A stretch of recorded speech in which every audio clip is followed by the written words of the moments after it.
வெல்கன்னு சிவகார்த்திகேயன் கத்தும் போது லாஸ்ட்ல அங்க உக்காந்துங்கிற 2K கிட்ஸ் ஏன்ச்சு கத்துறான் தமிழ் வாழ்கன்னு.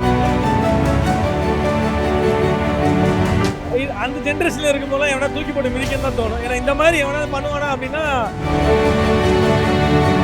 ஒரே வார்த்தை வாழ்க தமிழ், அவ்வளவுதான். எனக்கு தமிழ் மொழி வேணாம், எங்க அம்மா இங்கதான் என்ன பெத்து போட்டாங்க, நான் தமிழை கத்துக்கணும். இப்போ இந்தியா அப்படின்னு சொல்லும்போது அது ஒரு செக்யுலர் கண்ட்ரி. இங்க இருக்கிற ஒரு ஸ்பெஷாலிட்டியே எல்லா லாங்குவேஜஸ், எல்லா மதம் எல்லாமே வந்து ஒன்னா இருக்கு அப்படிங்கிறது தான் இந்த கண்ட்ரியோட ஸ்பெஷாலிட்டியே.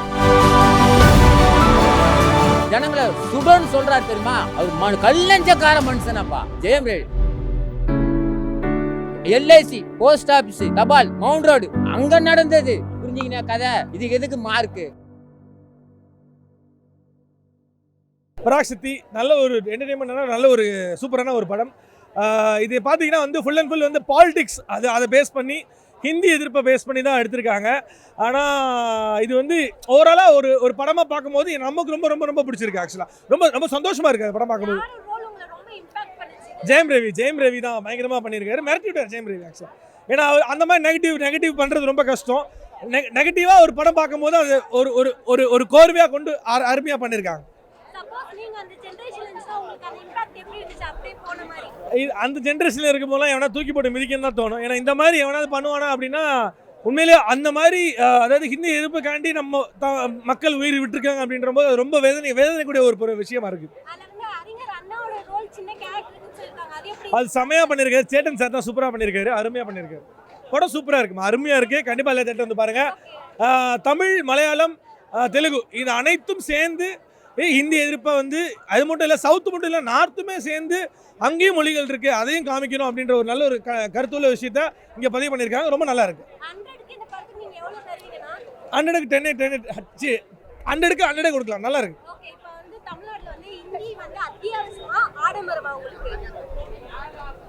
ஆடம்பரம் தான், தேவையே இல்லாமல் அது இருக்கு. அது தேர்ட் லாங்குவேஜ், அவ்வளோதான்.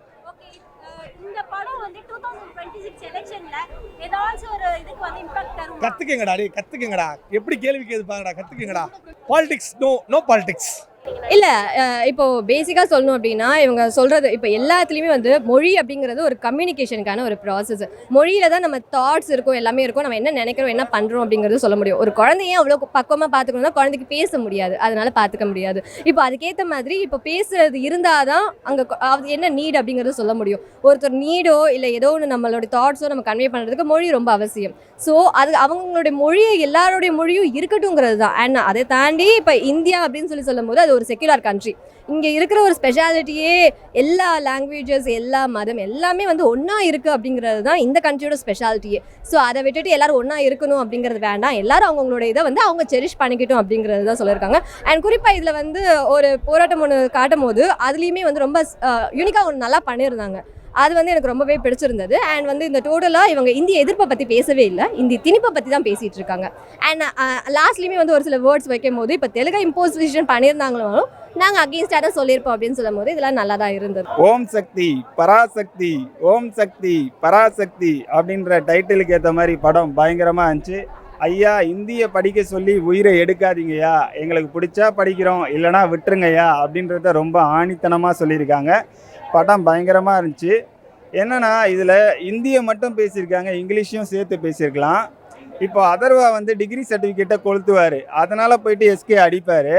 இப்போது என்னென்னா இந்த தமிழ்நாட்டிலேயே தமிழில் படிச்சுட்டு தமிழில் போய் ஒரு ஐடி கம்பெனியில் பேசி எந்த இளைஞர்களாலையும் வேலை வாங்க முடியல. அதனால தான் நிறைய இளைஞர்கள் வந்து வேலை இல்லாமல் இருக்காங்க. அந்த இங்கிலீஷையும் சேர்த்து அவங்க சொல்லியிருக்கலாம்னு நினைக்கிறேன். ஹிந்தி மட்டும் தானே சொல்லியிருக்காங்க, இங்கிலீஷையும் சேர்த்து சொல்லியிருக்கலாம். இப்போது நிறைய இளைஞர்கள் என்ன யோசிப்பாங்க, நம்ம படித்து டிகிரி வச்சுருக்கோம் அதனால் வேலை வாங்க முடியல. அப்போ என்ன யோசிப்பாங்கன்னா, இந்த போகிக்கு டிகிரி சர்டிஃபிகேட்டை போட்டு கொளுத்திடலாம், அது யூஸ்லெஸ் தானே, அப்படி தான் யோசிப்பாங்க. அதை தான் அதர்வா அந்த சீனில் பண்ணியிருக்காரு. ரொம்ப சூப்பராக இருந்துச்சு அந்த டிகிரியை கொளுத்துகிற சீனு.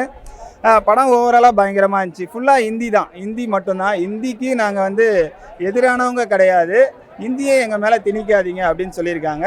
படம் ஃபுல்லாகவே பயங்கரமாக எல்லா சீன்ஸுமே சூப்பராக எடுத்திருக்காங்க. ஜெயம் ரவியை வந்து வில்லனாக பார்க்க பிடிக்கலைங்க, ஆனால் நல்லா நடிச்சிருக்காரு. ஆனால் அவரை வந்து வில்லனாக பார்க்க பிடிக்கல. அதே மாதிரி எந்த ஃபேன்ஸும் சண்டை போட்டுக்காதீங்க தயவு செஞ்சு. கமெண்ட்டில் நேரில் பேனரை கிழிச்சிருவேன் இப்படிலாம் பேசிக்கிறாங்க. இதெல்லாம் வேணாம். எல்லாருமே ஒற்றுமையாக இருங்க. தளபதி வந்தாலும் ஜனநாயகன் லேட்டாக வந்தாலும் தளபதி லேட்டஸ்ட்டாக வருவார். பயங்கரமாக என்ஜாய் பண்ணலாம். அதே மாதிரி இந்த சென்சார் போர்டு ஐயா இந்த சர்டிஃபிகேட்லாம் கொஞ்சம் சீக்கிரமாக கொடுத்து தொலைங்க ஐயா. ஏன் இப்படி இழுத்து அடிச்சிட்டு இருக்கீங்க எல்லா படத்துக்கும்? கிளாஸ் பயங்கரமா பிடிக்கும். செகண்ட் ஹாஃப் கையிலே பிடிக்க முடியல. ஜி பிரகாஷ் எங்கேயோ போயிட்டாரு, போய்கிட்டே இருக்காரு அவரு. சூப்பரா இருக்கு, கிளைமேக்ஸ் சூப்பரா இருக்கு. ஆமா, அடிக்கடி நிறைய பீப் போட்டாங்க. அது மட்டும் பீப் இல்லாம ஒரு வெர்ஷன் ரிலீஸ் பண்ணா நல்லா இருக்கும். ஓடிடில பீப் இல்லாம இன்னொன்னு ஆசைப்படுறோம், அவ்வளவுதான். லாஸ்ட் கிளைமேக்ஸ் கண்ணு கலங்கிடும். ஒரே வார்த்தை, வாழ்க தமிழ், அவ்வளவுதான்.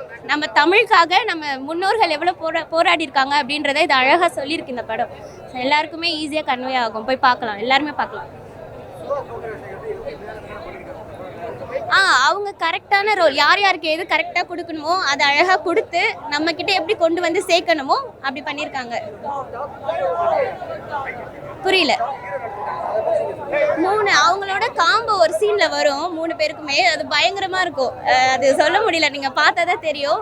ஸோ எல்லாருக்குமே கரெக்டான ரோல் கொடுத்துருக்காங்க. எஸ்கேக்கு இவங்களுக்கு ஒரு ரோல் பெருசா சின்னதா அப்படிலாம் இல்லை, அவங்க கொடுத்த ரோலை கரெக்டாக பண்ணியிருக்காங்க 3 பேருமே. பேசில் ஜோசப் என் தலைவர் ஆடினா பாருங்க, தவறமா இருக்கும். பேசில் ஜோசப் தொண்டையே போயிடுச்சு அவர்னால. எனக்கு ஒரே சீன் எதிர்பார்க்காத மொமெண்டா இருக்கும். ஆமா, கேமியோ குட் ஃபில்ம். இது மட்டும் ஜனநாயகம் கூட கிளாஷ் இல்லாம ஓரளவுக்கு ஒழுங்கா வந்துருந்துச்சுன்னா எல்லாருமே செலிப்ரேட் பண்ணிருப்பாங்க. இந்த இப்ப விஜய் ஃபேன்ஸ்னால லைக் நாங்க மொத்தமா தான் இருக்கு. எங்க அண்ணன் கூட போட்டாங்க ஒரு மாதிரி ஈகோ கிளாஷ் மட்டுமே தவிர மற்றபடி ஆக்சுவலாக சிவகார்த்திகேயன் மேலே எந்த ப்ராப்ளமும் இல்லை. லைக் அந்த பொலிட்டிக்கல் இஷ்யூனால தான் ப்ராப்ளமே தவிர மற்றபடி இந்த படம் மட்டும் ஸ்டாண்ட் அலோனா எந்த காம்படிஷன் இல்லாமல் வந்துருந்துச்சுன்னா சூப்பர் ஹிட்டாக இருக்கும். இப்போ இந்த டிக்கெட்ஸ் ப்ராப்ளமே அதனால தான். ஸ்டீரியல அவ்வளோ க்யூட்டாக இருந்தாங்க, அப்படி இருந்தாங்க. அனைவருக்கும் வணக்கம். இது ஒரு அந்த உயிர் தியாகம் பண்ணவங்களுக்கு முதல்ல வந்து ஒரு அஞ்சலி நான் செலுத்துகிறேன். ஏன்னா இது வந்து அரசியலே கிடையாது. என் மொழி தாய்மொழி, தமிழ் மொழி. நான் அதை தான் கற்றுக்கிறேன். நான் இங்கே தான் பிறந்தேன். அப்போ எங்கள் அம்மா வந்து தமிழ் தான் சொல்லி கொடுப்பாங்க. இப்போ கேரளாவில் பிறந்தால் மலையாளம் கற்றுக்கலாம், ஆந்திராவில் குழந்தை பிறந்தால் அவங்க மொழியில் கற்றுக் கொடுத்துருப்பாங்க. ஆனால் அந்த மொழியை கற்றுக்குன்னு அந்த தமிழ் மொழியை நான் விட்டு கொடுக்கறது சரியில்லை. ஆனால் ஹிந்தி கற்றுக்கலாம், புரியுதா சொல்லியது? நான் ஹிந்தி கற்றுக்கலாம், கற்றுக்கிறது கொஞ்சம் லேட் ஆகும். நான் அதுவே நான் ஃபாலோ பண்ண முடியாது. கொஞ்சம் தமிழையே நான் கொஞ்சம் கற்றுக்கணும். நான் சொல்கிறது புரியுதா? தெலுங்கும் கற்றுக்கணும், எல்லாமே கற்றுக்கணும். அதனால தான் இந்த படம் இது.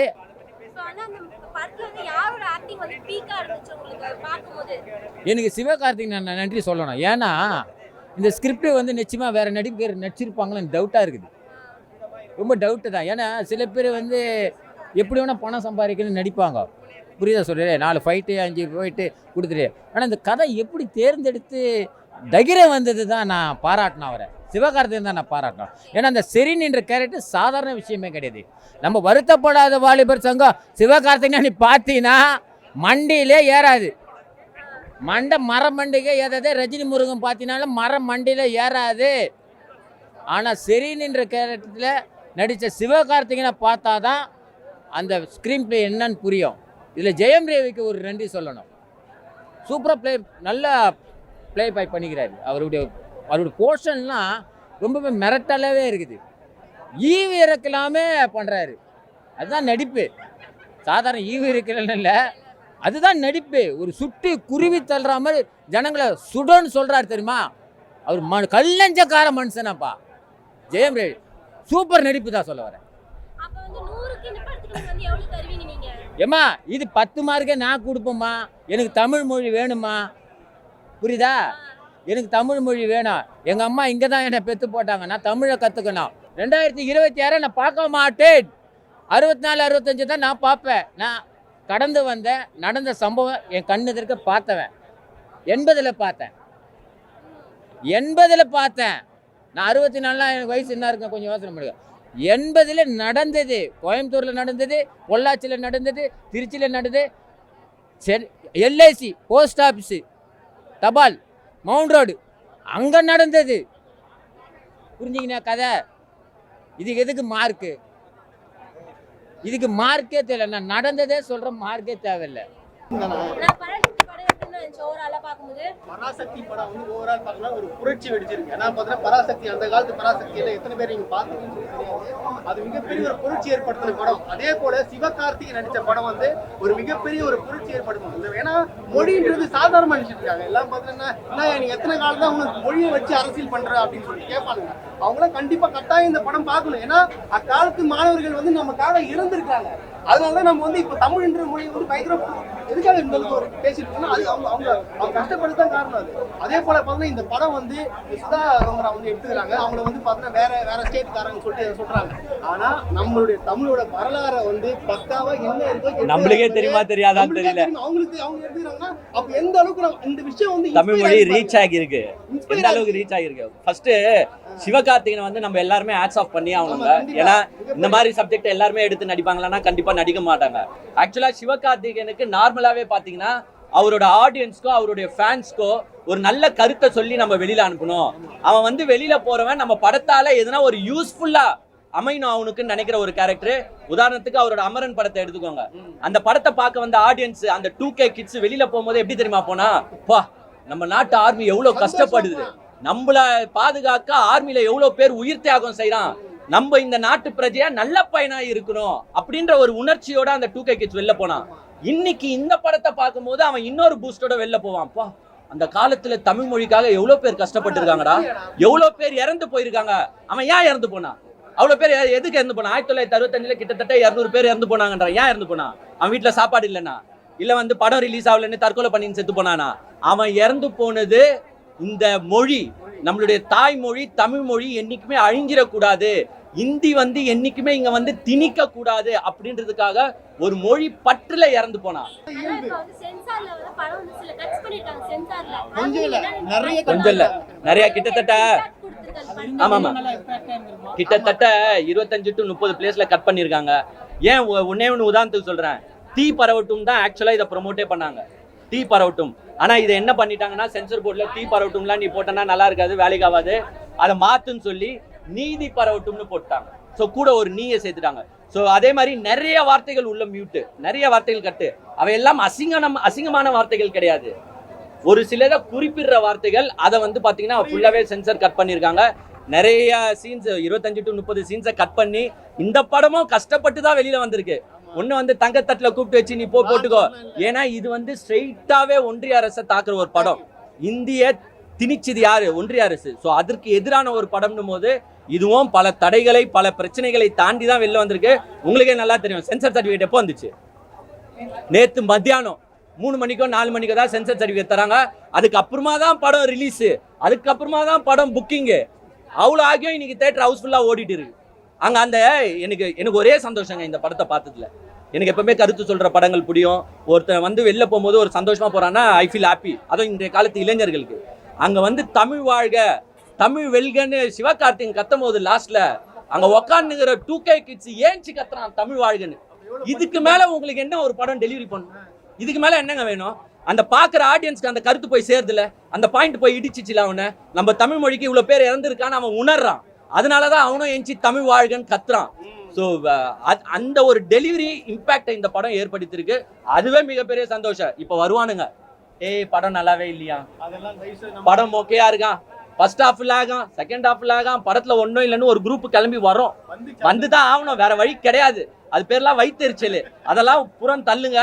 இந்த படத்தை வந்து பாத்தீங்கன்னா இன்னொன்னு, இந்த படத்தை வந்து தமிழ்நாட்டுக்காரங்க தான் பார்க்கணும், மற்றவங்க எல்லாம் பார்க்க கூடாதுன்னு இல்லை. நானும் நினைச்சேன் ஒருவேளை தமிழ் மொழியை பாதுகாக்கிறதுக்கு வெறும் தமிழர் மட்டும் தான் கஷ்டப்பட்டு இருக்காங்க போலன்ட்டு. ஆனா கிடையாது. அங்க ஸ்டூடெண்ட்ஸ் இயக்கம்ன்றது வந்து தமிழ்நாட்டு ஸ்டூடெண்ட்ஸ் இயக்கம் மட்டும் கிடையாது. கேரளா, வெஸ்ட் பெங்கால், ஆந்திரா, அங்கங்கிருந்து வரான் நார்த் இந்தியால. ஸோ எல்லாருமே எதிர்த்து தான் இதை எதிர்த்து போராடுறாங்க. பிகாஸ் இந்தி திணிப்புன்றது தமிழ்நாட்டுக்கு மட்டும் கிடையாது, இந்தியாவுக்கே. ஸோ எல்லா மாநிலமும் ஒன்றிணைஞ்சு போராடுது. அந்த மாணவர்கள் அந்த போராட்ட குணத்தை இன்றைய காலத்து மாணவர்கள் பார்த்தாதான் தவறான வழியில போக மாட்டாங்க. பராசக்தி பேரை கேட்டாலே சும்மா அதிர்துல, அந்த மாதிரி அப்பயே அதிர்ச்சி இப்பயும் அதிரும். பராசக்தி ஜனநாயகன் கூட வந்திருந்தா அந்த படத்துக்கு இவ்வளவு ஆதரவு கிடைச்சிருக்கும். ஜனநாயகன் ஆதரவு போயிட்டு கேட்ட கேள்வி ஓபனா அந்த அந்த படம் வரலன்னு சந்தோஷப்படுங்க. வந்திருந்தா அப்புறமா எங்க போயிருக்கோன்னு தெரிஞ்சிருக்காது இருக்கிறதா கேள்விப்பட்டிருக்கோம். அவங்க வந்து சரி அரசியல் செய்யறாங்க போல, சென்சர் போர்டும் மத்திய அரசும். அதை நம்ம என்னத்தை செய்யறது? இந்த படத்துல அரசியல் செய்யறாங்களா ஜனநாயகத்துக்கு பண்றாங்களா? இல்ல எல்லா படத்துலயும் பண்றாங்க. அண்ணா பேசுற ஒரு டைலாக் ஒண்டி தான் இருக்கு. அது படத்துல எத்தனை டைலாக்ஸ் இருந்துச்சு? நிறைய கட்டு அது போயிடுச்சு. நிறைய கட்டுன்னு ஒண்டி கேள்விப்பட்டோம். நிறைய வேர்ட்ஸை மியூட்டும் பண்ணிருக்காங்க. அந்த வேர்ட்ஸ்லாம் இன்னும் இருந்திருந்தா படத்துக்கு இன்னும் கொஞ்சம் பிளஸ் ஆகியிருக்கும். அதெல்லாம் இல்லாத போது கொஞ்சம் ஒரு தொய்வு லைட்டா ஆப்வியஸா இருக்கதா செய்யும். திமுகக்கு பிளஸ் அமையுமானா? இது நீ எப்படி நினைக்கிறியோ அது பிளஸ் நினைக்கும். ஏங்க இப்போ எல்லாருக்குமே தெரிய வரும் இந்த மொழிக்காக யார் பாடுபட்டா, யார் இருந்தா, இவ்வளவு கஷ்டங்கள்லாம் யார் அனுபவிச்சிருப்பா, இதுல இருந்து காப்பாத்தி யார் கூப்பிட்டு வந்திருப்பா அப்படின்றது எந்த கட்சி பண்ணிருக்கோன்றது எல்லாருக்கும் தெரிய வந்திருக்கும். சோ யாருக்கு வேணாலும் பிளஸ் அமையல. நல்லா இருக்கு படம், சூப்பரா இருக்கு. ஃபேமிலியோட வந்து பார்க்கலாம். இந்த பொங்கலுக்கு ஒரு வந்து சிவகார்த்திகேயன் பொங்கல் இந்த வாட்டி ஒரு வித்தியாசமா இருக்கட்டும். சிவகார்த்திகேயன் வந்து தளபதி பொங்கல்னுவோம். இந்த வாட்டி ஒரு வித்தியாசமா இது வந்து பாத்தீங்கன்னா எஸ்கே பொங்கல் அருமையா இனிப்பா தித்திப்பா செஞ்சிருக்காரு. ஆமா, இவன் சண்டே அண்ணன் தம்பி பொங்கல் தான் அதர்வா இருக்காரு. ஆமா, சிவகார்த்திகேயன் அண்ணன், அதர்வா வந்து பாத்தீங்கன்னா தம்பி. அந்த அண்ணன் தம்பி பொங்கல் தான் இன்னைக்கு அருமையான தித்திப்பு நிறைந்த இனிப்பு பொங்கலா கொடுத்திருக்காங்க. எல்லாரும் வந்து பாருங்க. தமிழ் வாழ்க, தீ பரவட்டும். அவ்வளவுதான். செய்திகளை உடனுக்குடன் தெரிந்து கொள்ள கீழ்கண்ட கேபிள் மற்றும் டிடிஹெச் நெட்வொர்க்குகளில் எம்நாடு செய்தி தொலைக்காட்சியை காணுங்கள். பாதகம் செய்பவரை கண்டால் நாம் பயம் கொள்ளலாகாது பாப்பா. மோதி மிதித்து விடு பாப்பா, அவர் முகத்தில் உமிழ்ந்து விடு பாப்பா. அண்மை செய்திகளை உடனுக்குடன் தெரிந்து கொள்ள இணைந்திருங்கள் எம்நாடு தொலைக்காட்சியுடன்.